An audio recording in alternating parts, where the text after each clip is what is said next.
से लगातार संघर्ष चला आ रहा था। जो एक गिरिपार का जो क्षेत्र है उसको जनजातीय क्षेत्र घोषित करने की जो है मांग उठाई जा रही थी। पिछले कल जो है उसे हरी झंडी जो है दिखाई गई है केंद्रीय मंत्री द्वारा। तो किस तरीके से देखते हैं?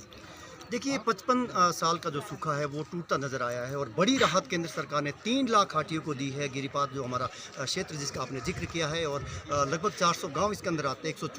154 पंचायतें हैं। जब पंचायतों का पुनर्गठन हुआ था, नई पंचायतें, तो एक केंद्र सरकार की इच्छा शक्ति साफ तौर पर इसमें नज़र आई है और हम आभारी है इसके लिए प्रधानमंत्री आदरणीय नरेंद्र मोदी जी के और गृह मंत्री अमित शाह जी के और JP नड्डा जी के, जो राष्ट्रीय अध्यक्ष और हिमाचल प्रदेश से ताल्लुक़ रखते हैं, बिलासपुर से।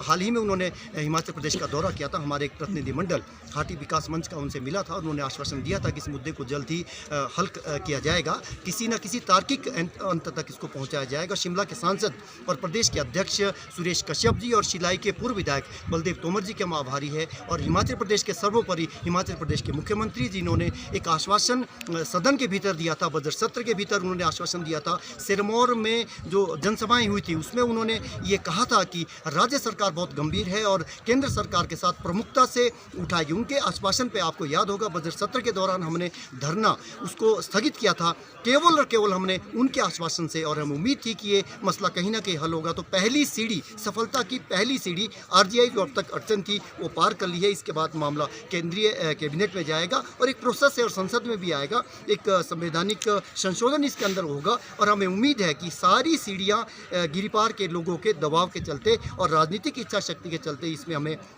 बड़ी कामयाबी जल्द ही मिलेगी। और हम 2 तरह की मांग इसमें कर रहे हैं, शेड्यूल ट्राइब और शेड्यूल एरिया। शेड्यूल ट्राइब हमारी कम्युनिटी है हाटी वो, और दूसरा है गिरिपार जो हमारा एक एरिया होगा। एरिया के लिए कंडीशन है कि 50% पॉपुलेशन है वो, उसके लिए रिक्वायरमेंट रहती है कि वो ट्राइबल की होनी चाहिए। अभी हमारी नहीं है, लेकिन जैसे ही ये ट्राइबल हम घोषित हो जाएंगे तो हमारी तो लगभग 90% आबादी ही हाटी की है। तो हमें दोनों दर्जे, उसके बेनिफिट ये होगा कि जो ट्राइबल सब प्लान है उसका पैसा यहाँ पे आएगा। नौकरियों में बहुत बेनिफिट हमारे जो प्रतिभाशाली नौजवान हैं और युवतियां हैं गिरिपार की, और वो IPS बन पाएंगे, IAS बन पाएंगे और IFS बन पाएंगे। उनको एक बड़ा मौका मिलेगा। स्कॉलरशिप 55 सालों से हमें वंचित रखा गया था। कितना अन्याय हमारे साथ हुआ था। हमारा एक क्षेत्र गिरिपार जो के साथ लगता है जौनसार बाबर, जो अब पहले उत्तर प्रदेश में होता था और उत्तराखंड में है, उनको ये दर्जा 1967 से है और हम 55 सालों से संघर्ष ही कर रहे हैं। तो कहीं ना कहीं जो संघर्ष की जीत है, लोगों की जीत है,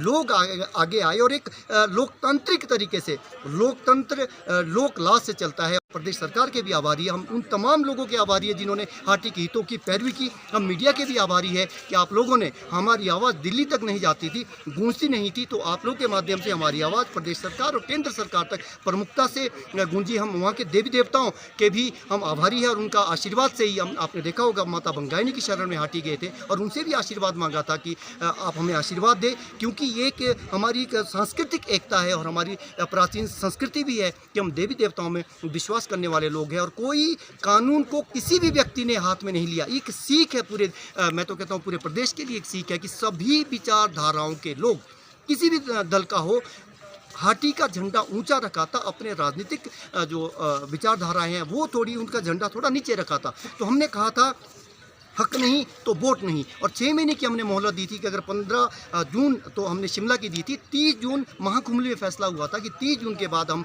किसी भी राजनीतिक दल के नेताओं को गिरिपार में प्रवेश करना बंद कर देंगे।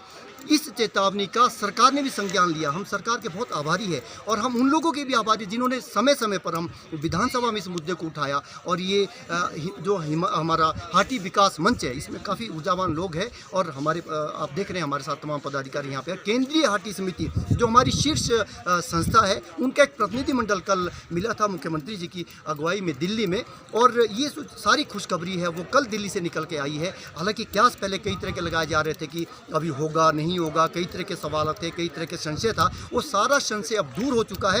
एक प्रोसेस है, मामला आएगा, लेकिन अभी जो हमें एक बड़ी राहत मिली है 3 लाख लोगों को, हम उन सभी लोगों का, हम महिलाओं का बहुत आभारी है। हम महाकुंभलियों में जितने भी लोग आए, चाहे वो नंबरदार है, जिम्मेदार है, जेलदार है, दूसरा वहाँ के जो पंचायती राज संस्थाओं के जो प्रतिनिधि है उनके भी हम आभारी है। जिन लोगों ने भी महाकुंभलियों में योगदान दिया, हम सभी उन लोगों के आभारी हैं। क्या लगता है आपको सिंटा जी, जिस तरीके से पिछले 55 सालों से क्या राजनेताओं की कमी रही है या फिर लोग जो है उस वक्त आंदोलन लोगों ने नहीं किया, इस वजह से जो है ये मांग पूरी नहीं हो पाई थी? एक तो हमारी भी रही है, राजनीतिक इच्छा शक्ति की मैंने पहले जिक्र किया, वो तो नहीं रही है, लेकिन पहली बार लोग एकत्र हुए और लोग सड़क पे आए, ये पहली मर्तबा हुआ है। नहीं तो होता था कि बीजेपी वाले कांग्रेस के साथ नहीं जाते थे, कांग्रेस वाले बीजेपी के साथ नहीं जाते थे।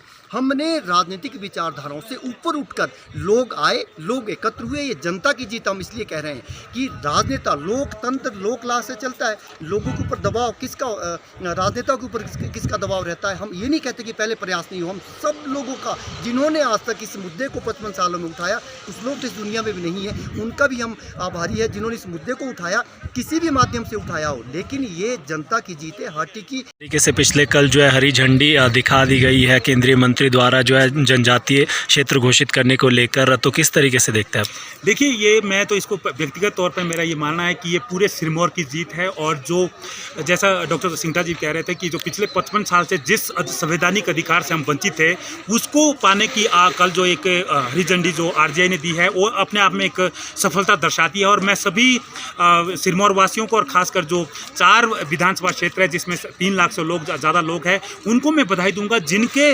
प्रयासों से ये जो आज सफलता मिली है। लेकिन उसके बावजूद उसमें जनता के साथ साथ जो राजनीतिक पार्टियां हैं, चाहे वो भाजपा हो या कांग्रेस पार्टी हो, उनके नेताओं ने जो प्रयास किए, दिल्ली तक इस मुद्दे को उठाया, उसमें अपना सहयोग दिया। प्रदेश के मुख्यमंत्री जयराम ठाकुर कई बार दिल्ली गए, उन्होंने भी इस मुद्दे को गंभीरता से उठाया और उनकी गंभीरता देखी भी गई थी। हम उनका भी व्यक्तिगत तौर पर भी और सिरमौर वासियों की तरफ से भी हम उनका धन्यवाद करते हैं।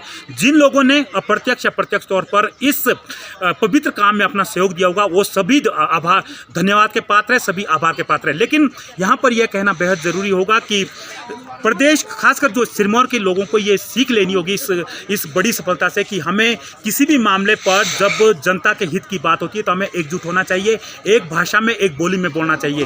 क्योंकि ये राजनीतिक पार्टियां और खासकर जो सत्ता और विपक्ष में बैठे होते हैं लोग, वो भी देखते हैं कि लोगों के अंदर कितनी जील है इस मामले को उठाने की। अगर आप कोई भी मुद्दा एकजुटता के साथ उठाते हैं, एकता के साथ उठाते हैं, तो कहीं ना कहीं उसका असर दिखाई देता है। आप देख सकते हैं कि हाटी की जो गूंज है वो दिल्ली में पीएम मोदी के कानों तक गूंजी है, सदन तक गूंजी है, आरजेआई तक गूंजी है। केंद्र सरकार भी इस मुद्दे को समझने लग गई थी कि बेहद महत्वपूर्ण है, वहाँ के लोगों की ये बड़ी आवाज़ है। और जिस तरह से मैं ये कहता हूँ कि अगर थोड़ा सा 2-4 साल एक्स्ट्रा लगे हैं, तो मैं प्रदेश के मुख्यमंत्री से ये अपील करूँगा कि जो अधिकारी एचओडी जहाँ बैठे हैं, उनकी जिम्मेदारी को सुनिश्चित किया जाए।